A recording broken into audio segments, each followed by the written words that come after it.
The following is a presentation of the National Thoroughbred Racing Association and ESPN.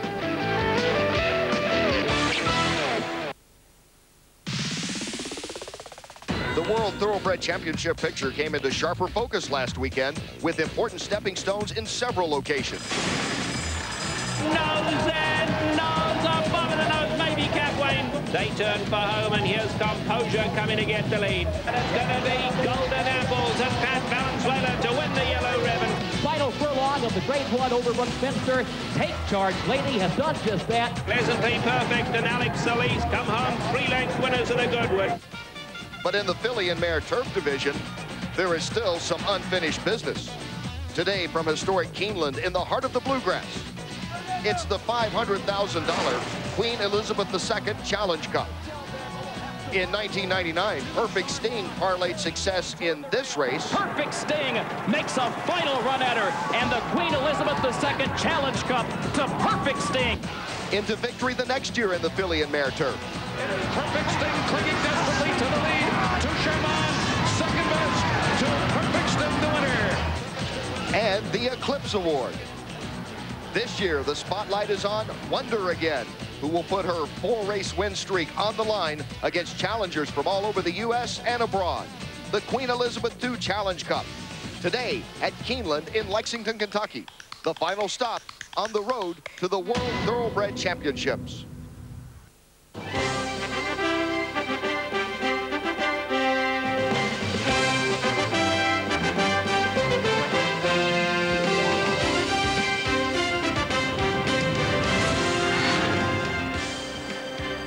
This is the famous Bluegrass region of Kentucky, home to most of the world's top thoroughbred breeding farms. Here they have 5 seasons. In addition to winter and spring, summer and fall, there is the Keeneland season, those precious few weeks each April and October for fans to see live racing action. And they're here today to see the Queen Elizabeth II Challenge Cup on the road to the World Thoroughbred Championships. Good afternoon, everyone. I'm Kenny Rice, and welcome to Keeneland. As if the more than 20,000 fans who are here needed added incentive today. The sun has been popping out after 2 days of rain. The temperature is in the upper 70s, and we have a terrific field for today's Queen Elizabeth II Challenge Cup. The Queen herself was here for the inaugural running of this race back in 1984 to present the trophy. Now, we don't have any members of the royal family here today, but we do have several that we consider, well, we consider them royalty in the form of being an equine princess in what is a deep and talented field of 3-year-old filly turf stars. The Queen Elizabeth II Challenge Cup, the 19th running here at Keeneland in the filly and mare turf division of the Breeders' Cup World Thoroughbred Championships. A Grade 1 race, a $500,000 purse. They are running 1 1/8 miles on the turf, and they are going over a soft turf today, as we have had the rain the last 48 hours here in Lexington. Fortunately, though, it has cleared off today. And Janine Edwards talking about just how talented this 3-year-old crop of turf fillies are. Keep an eye on several of them in 2 weeks at the Breeders' Cup at Arlington Park in Chicago. Oh, definitely. They may not be here today, but the filly and mare turf division is heavy with talented 3-year-olds. And, you know, 3-year-olds in general this year have been keeping the older horses honest. Immediately what comes to mind is the classic division. Well, some of the sophomore stars of this ladies' turf include the Godolphin Stables' Casia and the French filly Turtle Beau. They finished 1-2 in the Grade 1 Flower Bowl, beating older mares. And then there's Dublino, who is 2 for 2 in this country. And she just won the Grade 1 Del Mar Oaks over today's race favorite, Megahertz. So these fillies are not just beating up on the junior varsity. As we can see in the odds, as we take a look now at this field of 9 for the Queen Elizabeth, Risk Averse is coming off 2 straight second-place finishes. Little Treasure at 4-1, the second choice, 2 for 2 since coming to the U.S. Show Lady was a $4 million yearling purchase here at Keeneland, picked up her first stakes win the last race. Wonder Again has won 4 straight, but right now is a 9-2 choice. Distant Valley at 15-1 is a Grade 3 winner earlier this season. And then we move on to Zenda from the Juddmonte Powerhouse. This filly is a Grade 1 winner in France. Alozena is multiple graded stakes place for Ron McAnally. Lush Soldier coming off a second in the Grade 2 Canadian handicap at Woodbine. And the favorite there at 8-5 is Megahertz for Bobby Frankel. She has won 5 of 6 U.S. starts, all against Stakes Company. We had them coming from all over today. Certainly the top in the East, Wonder Again, the best out west, Megahertz and Little Treasure. And then Zenda, appropriately so, coming this Great Britain bred, making her U.S. debut in the Queen Elizabeth. We get our first look at this filly from the Juddmonte Powerhouse. She has been pointing for this race all season. From the West Coast, we have the ultra-classy Megahertz. She finished fastest of all there. In the Del Mar Oaks, she's won 5 of 6 this year. She has an amazing turn of foot.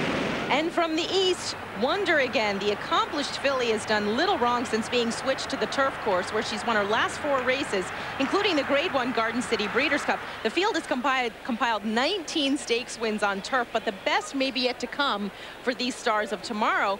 The Queen Elizabeth has not had much of an impact on the Breeders' Cup Filly Mare Turf due to the timing, but it's been a pretty accurate gauge of impending stardom in recent years. What we could be seeing is a preview of the 2003 Filly and Mare Turf as Perfect Steam came back from the Queen Elizabeth to win. Golden Apples was runner-up here last year. Currently, she sits atop the divisional rankings of the Filly and Mares. And with more on that, let's go to the paddock and Gary Seibel. Gary?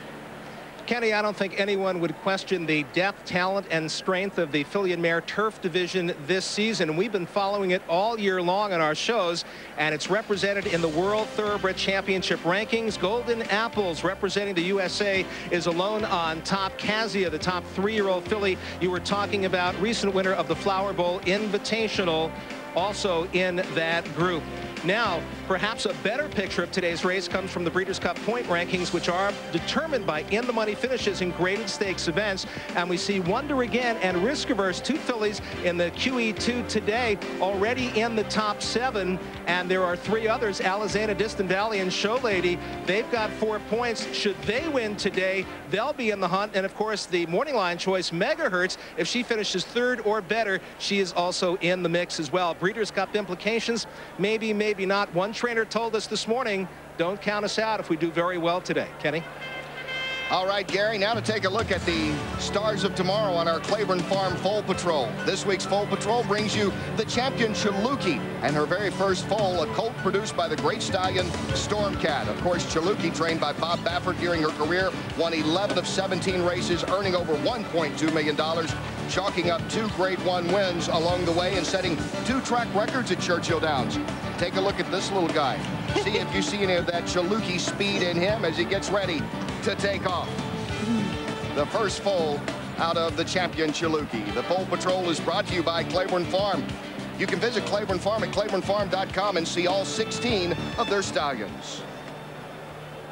History has never looked so good as we take you to the Keeneland Library. When we come back, a crowd of over 20,000 here this afternoon for the Queen Elizabeth II Challenge Cup. We're about 40 minutes away from the race here on ESPN. This ESPN presentation of the road to the World Thoroughbred Championships is brought to you by Long John Silver's. This is Seafood Country.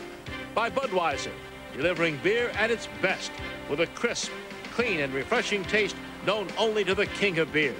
By Visa, it's everywhere you want to be. And by Napa Auto Care Car Centers. Napa, we keep America running. Log on and play the ESPN.com Pick 6 presented by Digiturf.com. Virtual horse racing each Saturday. $1,000 in weekly prizes, $15,000 in total prizes this fall.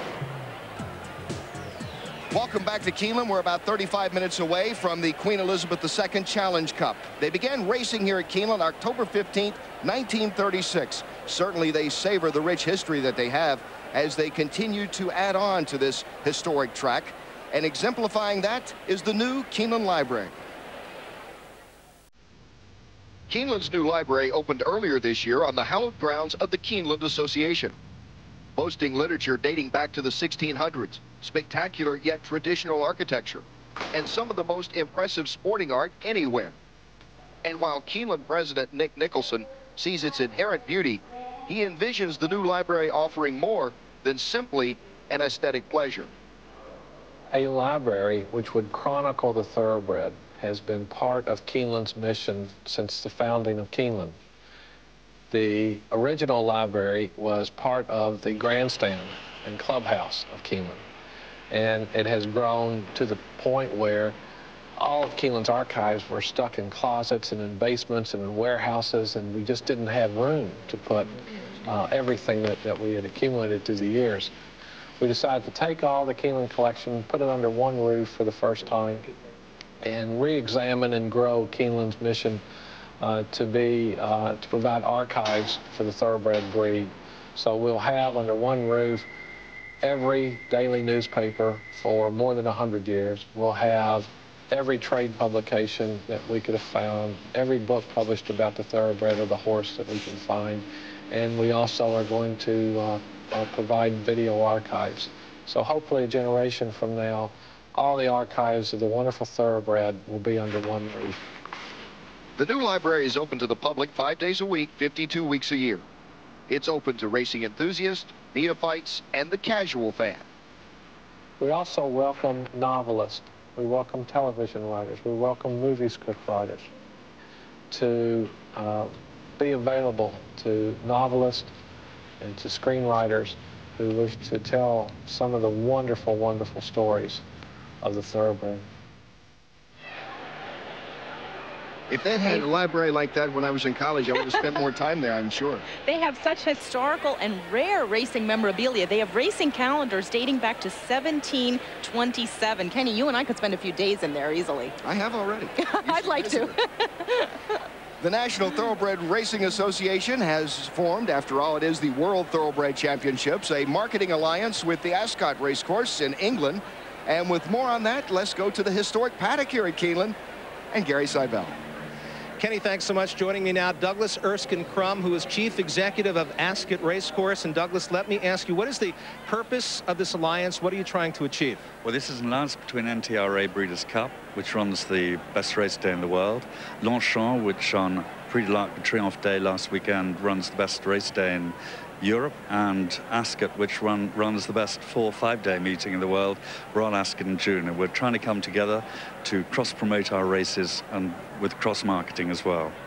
Ascot has his own version of the QE2, and we saw Hawkwing and also when in that one. Quite a battle there, Hawkwing being upset. And we want to know here in the United States, where will Hawkwing be going, to the Classic or the Turf? I think you'll probably be going to the Classic because Rock of Gibraltar, which will be the European favourite horse for the Breeders' Cup, will almost certainly be going to the Mile, although the decision hasn't yet been made. Hawkwing will probably be the main European runner in the Classic, and it has come second in the Epsom Derby, came second in the 2,000 Guineas, won the Eclipse, was meant to be the best horse in Europe earlier this season, but hasn't quite shown it and got touched off by Where and Then. Speaking of Rock of Gibraltar, we're going to take a look at him now in the St. James Palace, which is run during your Royal Ascot meeting.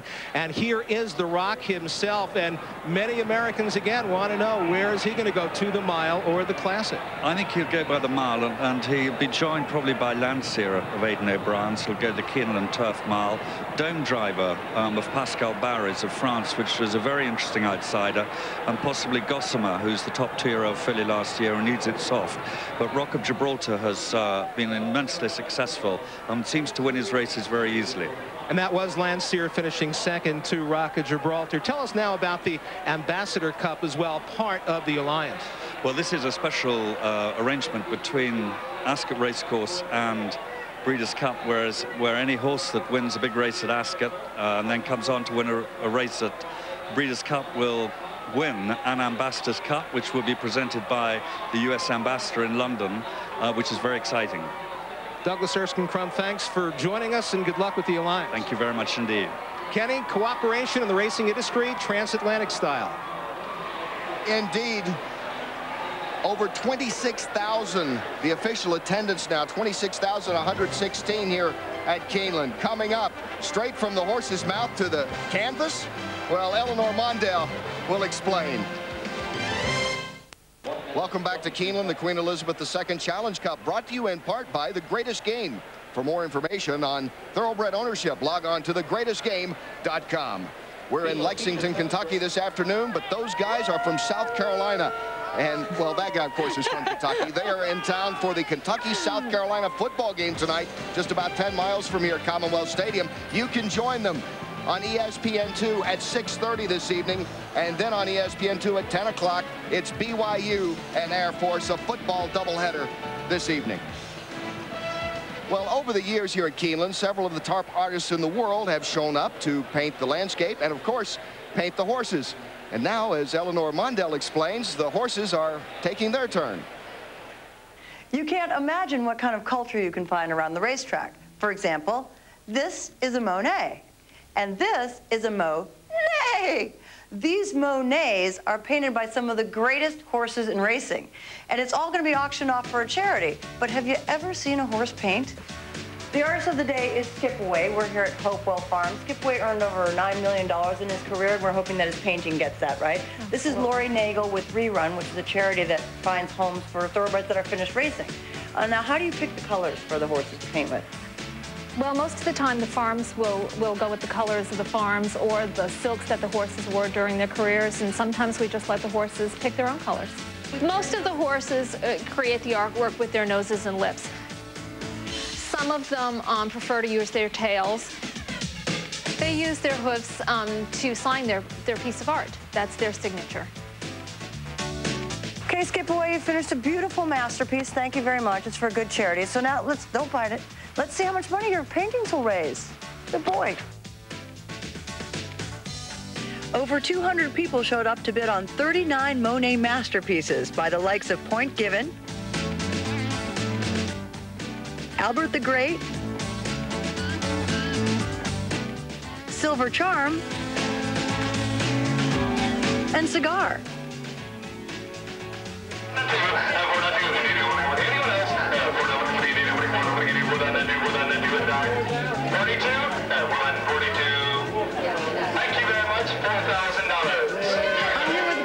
Debbie Oxley, one of tonight's highest bidders. You bid $4,500 for your Kentucky Derby winner Narcos' Monet. Are you proud of his other skills? Oh, we're very proud of these skills. We didn't know these existed. He's exceptional with his mares, and now we know he's an artist as well. Where do you think you'll be putting this masterpiece? Well, we're going to have to negotiate that. We each have some ideas, and it is going to be a negotiation because we love it. It's a lovely piece. Hey, tonight they raised $55,000 for the Rerun organization, and also our buddy Skipaway, his art went for almost $2,000. Thank you, Eleanor. I was always a little partial to Jackson Paddock. Well, you know, I was curious how they get the horses to actually paint with their nose. They rub the paper with apple or peppermint oil, and then the horses are sniffing the paper and smearing the paint around. And, of course, they use only 100% washable, non-toxic paint. And, of course, it all goes to a great cause. Some of that was really impressive, it was. By the way. Taking a look at the odds right now, Little Treasure has gone up from 6-1. Risk-Averse come down to 5-1. Wonder Again is at 9-5. Zenda, the European Invader, at 5-1. And Megahertz is at 3-1 right now, updating the odds. Wonder Again getting some play. Well, none of the fillies in the Queen Elizabeth field have created a masterpiece on paper just yet. Their stars are still rising on the racetrack. Trainer Jimmy Toner has one filly in particular who's become a winning machine on the turf. She's got us all wondering, can she do it again? If Wonder Again doesn't win, they can't blame it on the 48 hours of rain that fell late this week. In fact, assistant trainer Emmanuel Davey thinks the course should suit Wonder Again to a T. We have to work with everything we get, and we wanted to get a cut on the grass for Saturday. Well, we're going to get it. Obviously, you have to deal with the weather for the training, so all in all, you just got to make the best of it, you know. The 30-year-old French native has worked with Toner for 6 years, and together they've trained 3 of the finest fillies of the American turf. Well, Jimmy has trained Memories of Silver back in '96, who came here in the fall to win the Queen Elizabeth, you know. And the very similarity, she was bred by Silverhawk, you know, from a mare from Derby Land Farm, which is the same owner as Wonder Again. And she went on to win 4 races in a row and came here and set a course record at Queen Elizabeth. And this filly is pretty much done the same way. She ran 4 races back-to-back on the grass and won, and last race was a great one in the Garden City in New York. So hopefully will come here and, you know, get the same kind of victory as we did with Memory of the Silver, which no guarantee ever, but we always try. Toner tried his luck in the inaugural Filly and Mare Turf with Soaring Softly, and with Jerry Bailey in the irons, she beat a stellar field. But this 3-year-old filly most likely won't run in the 2002 Breeders' Cup. In fact, earlier this year, the very thought of a championship race seemed a bit of a long shot. Well, we had that pace on our winter long, and she'd shown us a lot of speed on the dirt, but her stride suggested that she was going to be a grass horse. So did the pedigree. She's a half-sister to Grass Wonder, which was a 2-year-old champion in Japan, and, you know, had a good mare who's produced grass horses, and Derbyland Farm, which we've been very lucky with, has produced a lot of grass horses for us, including Memory of the Silver and Soaring Softly, and many more. And so we ran on the dirt to give a bit of experience of racing, you know, to show what it was going to be all about, and then switched her to the grass, and it made a difference, you know, right away. Right away, she showed us a real face of what she was going to be, and from then on, here we are. And you see John and Joan Phillips, the owners and breeders, they've won this race, or in conjunction with Darby Dan, who's owned by the late John Galbraith, and Joan Phillips, that's her father. They've won this race a record 5 times, Janine. 5 of 18 runnings, and believe it or not, 3 of those fillies, Graceful Darby, Tribulation, and Plenty of Grace, as well as their Breeders' Cup Filly and Mare Turf winner, Soaring Softly, all are related to this filly, Wonder Again. Wonder Again right now, the 9-5 favorite over the second choice Megahertz. We're about 20 minutes away. Now you see her odds at 2-1. 20 minutes away from the Queen Elizabeth II Challenge Cup. Welcome back to Keeneland. 2 weeks away now from the Breeders' Cup World Thoroughbred Championships. And you want to know all about it? Well, then be sure to tune in from Arlington on October 25th, the eve of the big day, at 5 Eastern time on ESPN. Randy Moss, Andy Beyer, Jay Pribman, and Hank Goldberg. Between the 4 of them, you're going to get a winner or two. We'll almost guarantee that. We're about 16 minutes away from the race here. The course now is listed as yielding. And let's go down to the paddock and Gary Seibel. And Kenny, thanks so much. Many of these horses today have done well on a yielding turf course, including the morning line choice. She's second choice right now. That is the 3-year-old filly by Pivotal Megahertz, and she is coming in off a layoff. You know, earlier when she was racing over in Europe, this filly was in for a claiming price. Well, not since coming to the States in the Bobby Frankel barn. She reeled off 4 consecutive victories, but over the last couple was beaten by Dublino, another top 3-year-old filly, and was disqualified. Dublino was in the American Oaks, but got beat legitimately in those last time out in the Del Mar Oaks. Megahertz, a very, very well-behaved filly in the paddock. Now, she's got a totally different running style than Little Treasure, who is number 2 in the field today. She's schooled in the paddock yesterday for trainer Laura Desaru, and Desaru said she was absolutely perfect. She is always well-behaved, and she is going to be very, very strong in here as well. As a matter of fact, that different running style will see her towards the front, not on the front end, and this is pretty much the way Laura Desaru summed it up, the way her filly will run today. She's very versatile. She has speed and stamina, so I really like that over this course because it's a short stretch and it's only 3/16 of a mile. And the fact that they've gotten a lot of water on the track, I think that it doesn't favor, you know, the fillies with the turn of foot because they might get stuck in it a little bit. So we'll be stalking whatever pace there is. She can go a half in 47, or she can go a half in 49. Whatever the pace is, won't compromise her, I don't think. Well, she has been favored twice here in the States and is not disappointed in either one. Comes in off a grade 3 win at 1 1/8. No reason why she can't be extremely tough again today. Kenny, Janine, look for Little Treasure to be right there and a factor. We are, Gary. Little Treasure is at 6-1 right now. There is Zinda, who makes her U.S. debut this afternoon, hoping to duplicate some of that success that Little Treasure had her first time out here in the States. That's right, and there is a good look at number 6, Zenda, for the Juddmonte Farms, a stunning English-bred filly. She's named for the mythical country of the novel, The Prisoner of Zenda. She won a grade 1 in France last May, beating the European divisional queen, Sophisticat. But last time out in the Coronation Stakes, this is a grade 1 at Ascot. Back in June, this was this filly's last race. She appears to be home free here. That's her under jockey Richard Hughes, who rides her today. But coming from well off the pace and having a lot of trouble traffic in the race is this divisional queen here, Sophisticat. Just gets up in front to get Zenda on the wire. Now this race, the Queen Elizabeth Challenge and the Matriarch have been her fall objectives all summer. They say she will not run in the Breeders' Cup, and they were just examining her shoes. Apparently they thought there might be a problem with one of her front shoes there, but I guess everything's okay. Everything does look good now for Zenda right there, who was bred in Great Britain. Only one time has a Great Britain as a horse from a foreign country come in to win the Queen Elizabeth. Well, this is the first year that the Breeders' Cup has been at Chicago, but certainly not the first time that Arlington Park has been an important stop on the way to the Breeders' Cup, as we see in this great Breeders' Cup memory.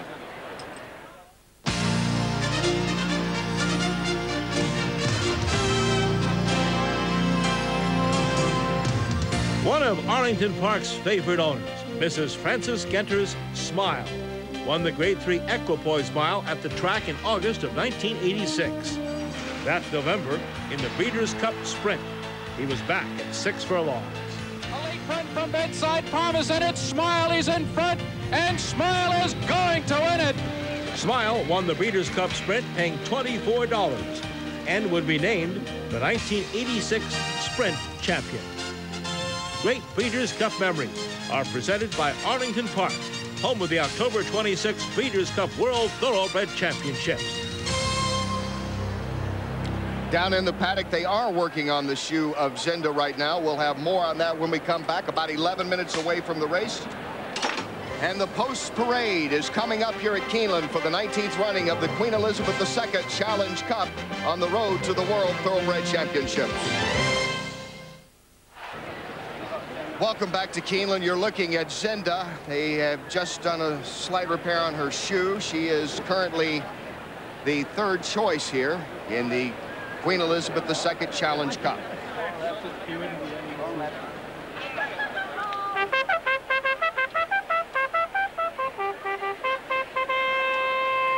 He's the Cal Ripken Jr. of buglers, Bucky Salih, blowing the call to the post for the 10,000th time on Wednesday here at Keeneland. He's missed only one day of work since 1964. Over 26,000 here at Keeneland today. And for them and you can tune in for all the latest on horse racing news on the Long John Silver's Wire to Wire, including a recap of today's big race. That's Wednesday at 2, and then again coming up Saturday at 5:30 a.m. The favorite right now is Wonder Again. She started off as the third choice in the morning line, but right now the number 4 horse is the 2-to-1 pick as they continue to update the odds, and Megahertz is the second choice at 5-2. The number 9 Zenda at 5-1. Little Treasure, the 2 horse, at 6-1. Let's go down to Gary now and find out the condition of Zenda. They were doing some work there on the shoe, Gary. They sure were, Kenny, and as far as we know, she was perfectly behaved in the paddock, but what happened was she twisted the shoe. Whether she overstepped or just twisted it, it had to be tacked on once again. The track blacksmith was here in the paddock, worked on it. She's fine now. It's all set, and she's ready to go out on the racetrack. And there you take a look at the blacksmith, hard at work, and a lot of folks around here at the paddock just watching the blacksmith do his job. And again, Zenda is fine. A little bit of hard luck here in the paddock at Keeneland in her first start here in the States, but everything seems to be okay, and she is set for her U.S. debut. Kenny? Gary, when we come back, we will have the post parade as we have a slight delay, but racing is coming up here on ESPN from Keeneland in Lexington, Kentucky. Welcome back to Keeneland. As you can see, the horses are on the track for the Queen Elizabeth II Challenge Cup. Taking a look at number 1, Risk Averse, ridden by Mark